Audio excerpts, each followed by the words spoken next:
ito. Ang papatotoo po namin ay yung kami nakabalik sa lugar ng Muson. 2009, meron po kaming pinagdaanan bago kami bumalik ng Muson.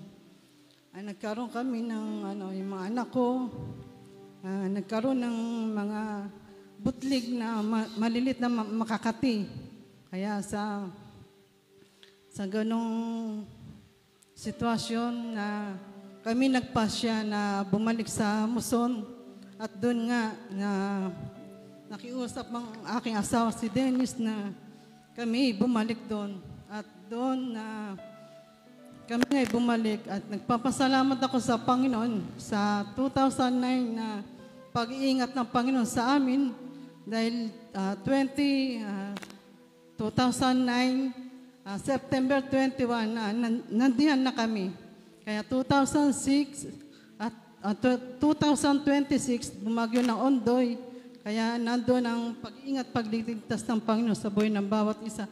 Baga, kahit may trabaho, kung sarado naman po ang lahat ng lugar, kaya papasalamat ako sa Panginoon na gano'n ang ginawa ng kabutihan ng Panginoon sa buhay ng bawat isa sa amin, maging sa aking mga anak.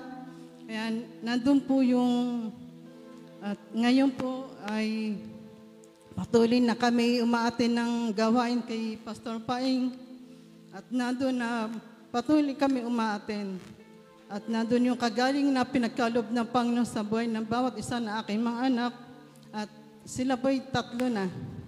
Kaya ngayon po, Hallelujah, Jesus. Kaya patuloy na gumagawa ang Panginoon sa buhay ng bawat isa. At ngayon, nung kami tinawag ng Panginoon, gayon din po sa pagkasakit ni Dennis na siya'y kinuna ng tubig sa baga. At bago pa ho yun ay hindi pa kami makatotohanan sa paglilingkod sa Panginoon. Kaya dito po namin naranasan yung kabutihan ng Panginoon sa amin. Na kami nasa pagsubok na kailangan na maging makatotohanan ng bawat isa sa amin. Kaya nandun sa 2010,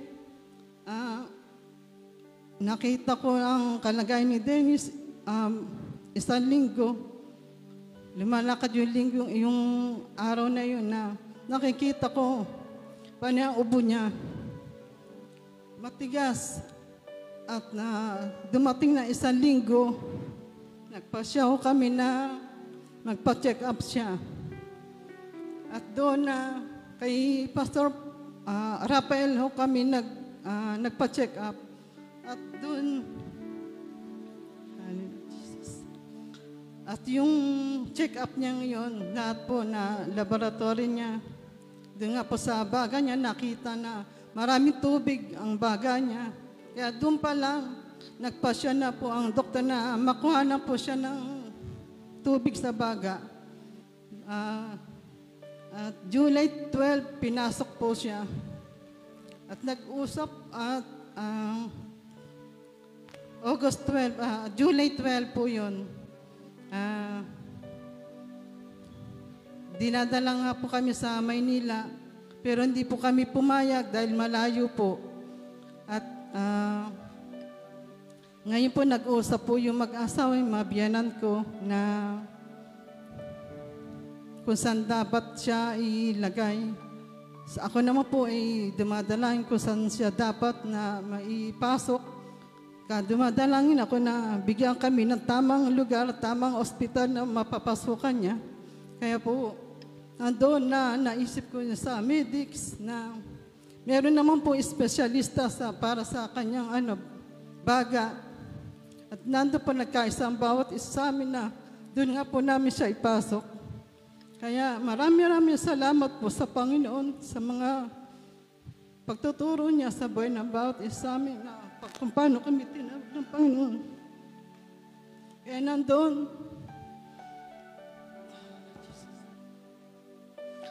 panalangin ko nagisusi ko yung pagbabasa ng balon ng kasulatan ng Panginoon Sus. Kaya ang ginawa ko, naging matatag ako, ginawa ko, maging malakas ako sa ganong mga pagsubok sa aming mag-asawa. Kaya lumipas at 16 days po kami nandun sa hospital. Kaya nandun ang pagbabantay ko. Puro pagbasa ng banal na kasulatan, dalangin ang ginagawa ko. At nandun ang patuloy na kasagutan ng Panginoon sa aming buhay. Kaya dumadalang ako sa Panginoon na kami makalabas na agad.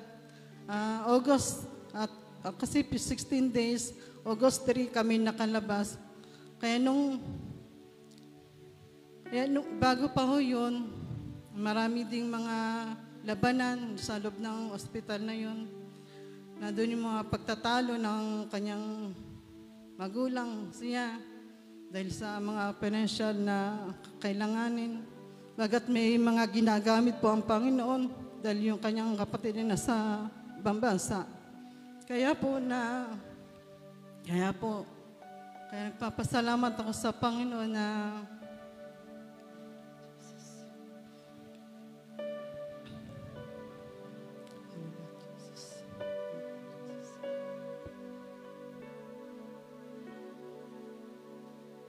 salamat sa pagtutulong ng Panginoon na Jesus.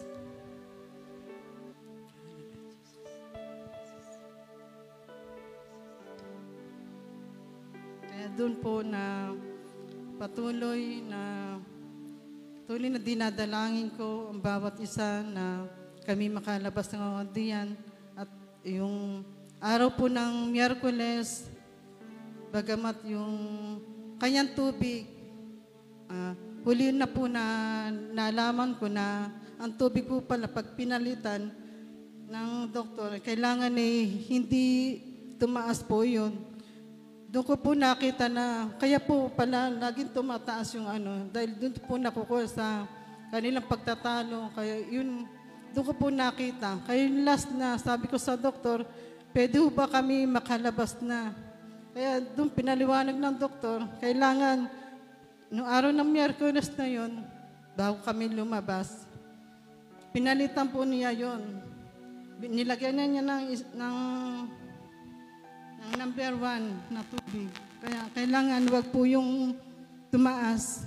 Kaya noong araw na yon, gawain po dito ng Miyerkules.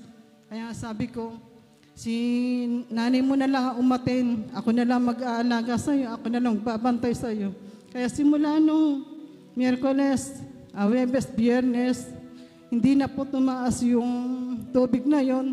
Kaya nung araw ng Biyernes na yon, hiningi po namin na kami makalabas na ng Sabado. Kaya nung Biyernes na yun, nakauwi na po ako. Kaya nung Linggo, lumabas po siya. Kaya salamat po sa Panginoon, sa patuloy na pagpupunaw ng Panginoon. Konti naman po ang nabayaran sa ospital. Kaya lahat po na yun, patuloy ko pinasalamatan sa Panginoon. Kaya yung pong sitwasyon na yun, naging makatotohanan po kami. Umatin ho kami ng gawain hanggang kami nagkainit na sa pagsunod sa Panginoon. Kaya maraming salamat sa Panginoon. Ganyan pa man, marami pa rin po mga pangyayari sa aming mga buhay. At dyan po ako pinatatag ng Panginoon sa mga pagsubok. At binigyan ako na patuloy na kalakasan ng Panginoon para sa buhay ng bawat isa. Kaya nga, at marami pa rin po na ginawang kabutihan ng Panginoon sa aming mga buhay. Mag-isa aming kasal, siya rin din po ang patuloy na gumawa ng mabuting bagay sa aming mga buhay. At 2000 2016 nang binuksan ang lugar ng Cardona. Kami humahayo na rin po doon. Sa paghayo-hayo ko, marami kami na-encounter na hindi kasal. At bagbag na bagbag ang aking kalooban dahil humahayo po ako na hindi kasal.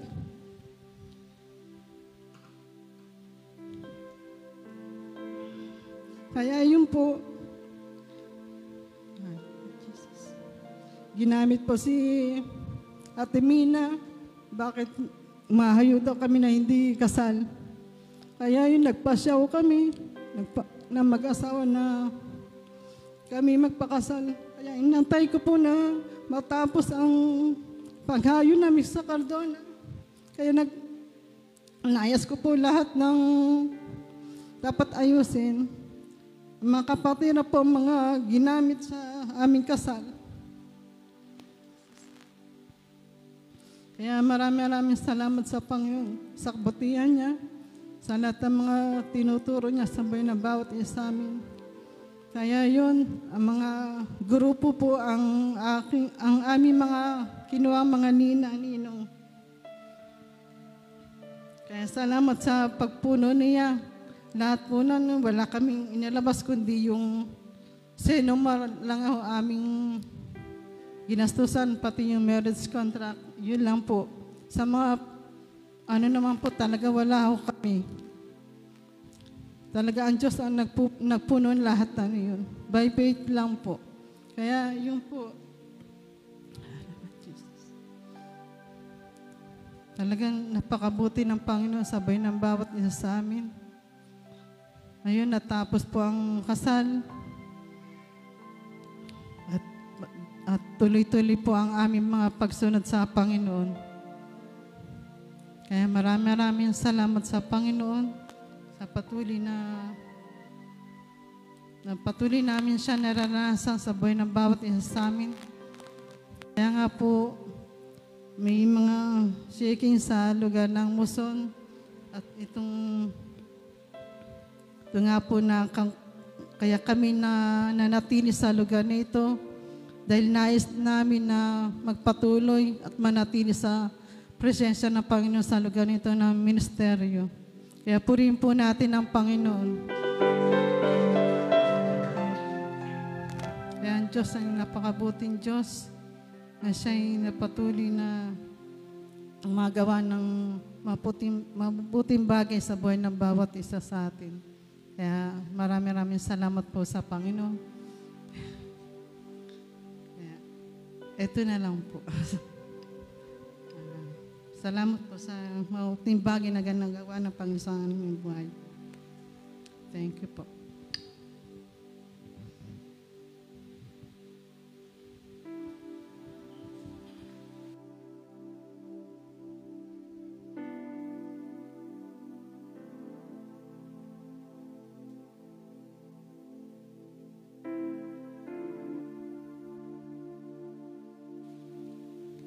Sinunod ang Kuya Dennis.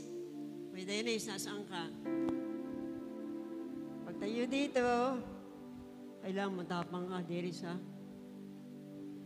Inyong dadaas sulubati ng ating Panginoon. Come, Dennis. Tapang yan.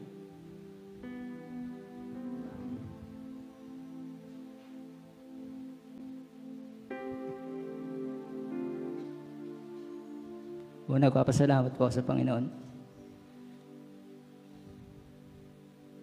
Ako po'y talagang ayokong tumayo eh. Kasi banal po itong itong harapan na to.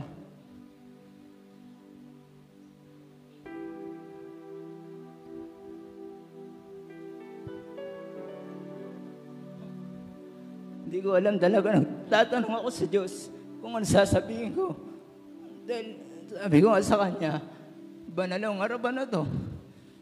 Duman dito si Brother Boy at si Ate Oakland.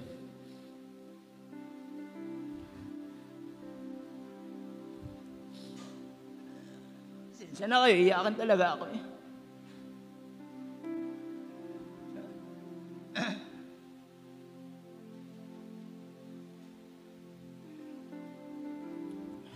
nung una namin nakilala kong Panginoon, Ministeryong ito, sobrang tunay. Totoo po talaga to. Huwag kayo alis dito. Diyos talaga ang tinawag dito. Maligay kay Pastor Boy. Hanggang sa kaayusan ni Ate Oklet. Si Ate Oklet talaga, tunay yan. Tinatawagan po ako niyan. Nagkaroon po ng shaking ang pamilya namin. Nadala kami ng baras. Tinawagan ako ni Ate Oklet. Pero pagmamahal ni Ate Oklet, pinadalang kami ng makakain. Kami talaga, ipagsunod kami kay Ate Oklet. Hanggang sa kinuha niya ako, pinagkatiwalaan niya akong gumawa ng charts. Si Ate Oklet pa rin ang nagpasya nun para sa akin.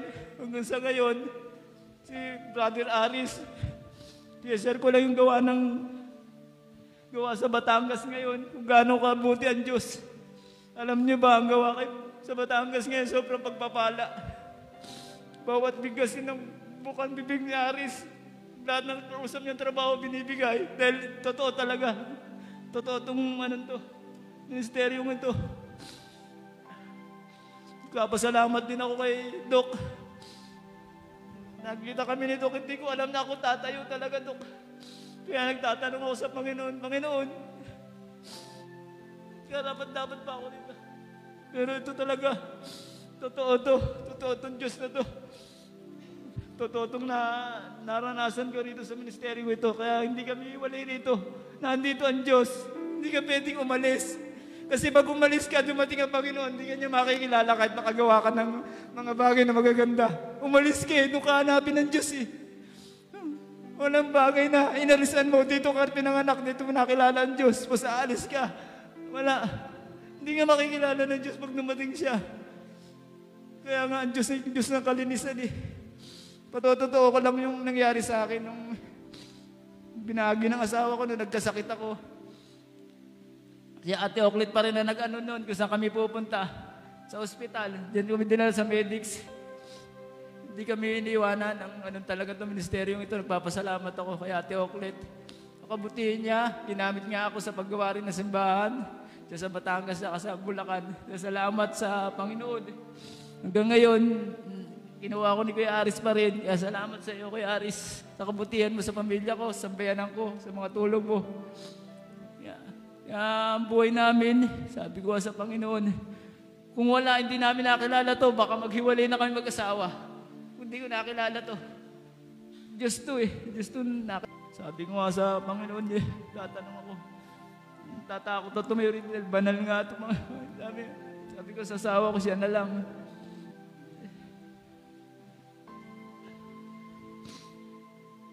Mula nang nakilala ko itong talagang sobra talaga kabutihan ng lugar nito sa mga ginagamit, sa mga tumatayo ngayon. Si Pastor, si Doc, patuloy ka namin dinadalangin, Doc. Salamat sa Lord sa mga kabutihan. Salamat sa mga ginagamit. Salamat kay Sister Elaine. Salamat po sa inyo lahat. Dahil talagang tunay po itong ministeryong ito. Hindi ito naglalaro. Talagang totoo. Totoo, naranasan namin mag-asawa. Tunay po ang ministeryong ito. Dumating na pag nautusan ka, natatawagan din ako ni Ate Oklet, napapagalitan din ako, pero hindi ako sumasagot. Talagang pagsunod lang, go lang, sunod lang, talagang ganun. Sumunod ka lang na sumunod sa mga leader. Kaya nagpapasalamat ako kay Ate Oklet. Talagang nung gumagawa kami sa Batangas, nung sinabing nagpaalam na si Ate Oklet, talagang natulala ako nun eh. Hindi ko malaman kung anong gagawin ko eh. Nagtanong ako sa Diyos, finish na ba siya? Ang tagal niya bago sumagot. Sumagot siya, naglalamay na kami rito. Sabi sa akin ng Panginoon, finish na siya. Ay, Ate Oklet, iniyak ako talaga siya. Iniyakan ko siya nung wala siya sa Batangas kami doon. Gusto ko sana siya ano si Ate Oklet. Sabi ko kay Ate Oklet, tinagot niya ako nung damay. Sabi niya, finish. Dito siya sumagot. Tinanong ko siya, Panginoon, talaga bang finish? Sumagot siya rito, naglalamay kami. Sumagot ang Panginoon, finish na. Kaya, salamat sa Panginoon.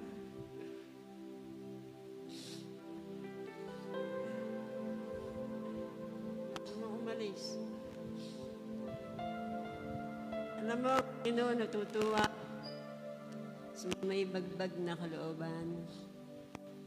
Alam ng Panginoon ang laman ng puso at isipan natin. Tama, Dennis? Tama po. Sabi nga ng banal na kasulatan, bawat luha ninyo sa kanyang presensya, ay kanyang iniipon, nilalagay isang botelya. Hindi tayo pwedeng magsalita ayon sa ating nakikita, di ayon sa puso. Nakita ko ang mag-asawang ito, totoo sila ay may pusong dalisay. Kung mayroon mga misan-misan tayo nagkakamali, nagiging natural lang yan. Malalaman nyo hanggang mamaya. Kaya, una sa lahat, ang ating Panginoon, ating Brother Boy, ating Sister Oclet, ating Brother Nep, at tingnan niyo yung katabi, sabihin natin, tayong lahat ay pawang mahal na mahal ng ating Panginoon. Kaya nga, kapag mababa ang loob mo, mararanasan mo ang pagpapala ng ating Panginoon. Right? Right po. Ulit na Panginoon.